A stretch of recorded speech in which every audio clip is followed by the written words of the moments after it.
رسول اکرم صلی اللہ علیہ وآلہ وسلم نے ارشاد فرمایا، مومن ایک سوراخ سے 2 مرتبہ نہیں ڈسا جاتا۔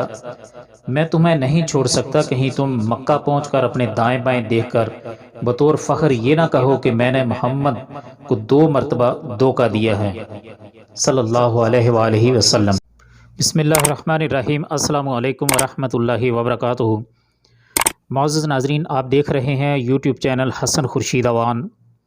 سنہرے فیصلے کے سلسلے میں میری آج کی ویڈیو کا موضوع ہے بد عہدی کا انجام۔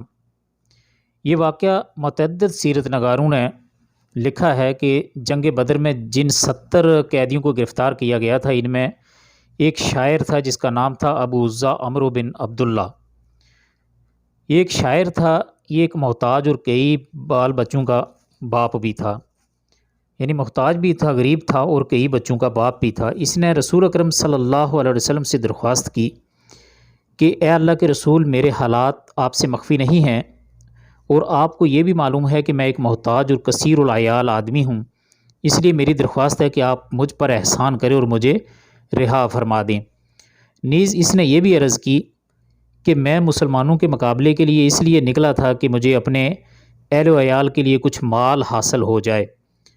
رسول اکرم صلی اللہ علیہ وسلم نے اس کے عجز اور محتاجی کو دیکھتے ہوئے اس کے لیے معافی کا پروانہ جاری کر دیا اور اس سے یہ عہد بھی لیا کہ وہ دوبارہ کبھی آپ صلی اللہ علیہ وسلم کے خلاف جنگ کے لیے نہیں نکلے گا۔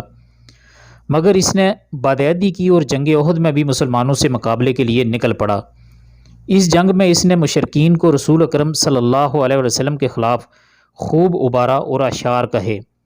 اتفاق سے جنگ احد میں بھی مسلمانوں کے ہتھے چڑھ گیا اور گرفتار کر لیا گیا۔ یہ بھی ایک عجیب واقعہ ہے، عجب اتفاق ہے کہ اس کے علاوہ اور کوئی بھی دوسرا مشرک غزوہ احد میں گرفتار نہیں ہوا تھا، صرف ایک واحد یہی شخص تھا جو گرفتار ہوا۔ جب اس بدبخت کو اللہ کے رسول کے سامنے پیش کیا گیا تو اس مرتبہ بھی وہ رسول اکرم صلی اللہ علیہ وآلہ وسلم سے معافی کی درخواست کرتے ہوئے کہنے لگا، منّ علیہ، یعنی مجھ پر احسان فرمائیں اور مجھے چھوڑ دیں۔ مگر اس مرتبہ رسول اکرم صلی اللہ علیہ وسلم نے اس کی بات پر کان نہیں دھرا اور ارشاد فرمایا، مومن ایک سوراخ سے 2 مرتبہ نہیں ڈسا جاتا، یعنی میں تمہیں نہیں چھوڑ سکتا کہیں تم مکہ پہنچ کر اپنے دائیں بائیں دیکھ کر بطور فخر یہ نہ کہو کہ میں نے محمد صلی اللہ علیہ وآلہ وسلم کو 2 مرتبہ دھوکہ دیا ہے۔ اس کے بعد پھر آپ صلی اللہ علیہ وآلہ وسلم کے حکم سے اس کی گردن اڑا دے گی۔ عقدیہ رسول اللہ صلی اللہ علیہ وسلم، جلد 1 صفحہ نمبر 240، سیرت ابن ہشام جلد 1 صفحہ نمبر 660، حدیث کا ایک حصہ بخاری شریف میں حدیث نمبر 6133 اور مسلم حدیث نمبر 2988 میں بھی ابو ہریرہ رضی اللہ تعالیٰ عنہ سے مروی ہے۔ یہ تھی ہماری آج کی ویڈیو۔ اگر ویڈیو اچھی لگے تو لائک، شیئر اور کمنٹ ضرور کریں، اور اگر ابھی تک ہمارے چینل کو سبسکرائب نہیں کیا تو چینل کو سبسکرائب بھی ضرور کریں۔ ملتے ہیں ایک اگلی ویڈیو میں، تب تک کے لیے اللہ حافظ۔ السلام علیکم ورحمۃ اللہ وبرکاتہ۔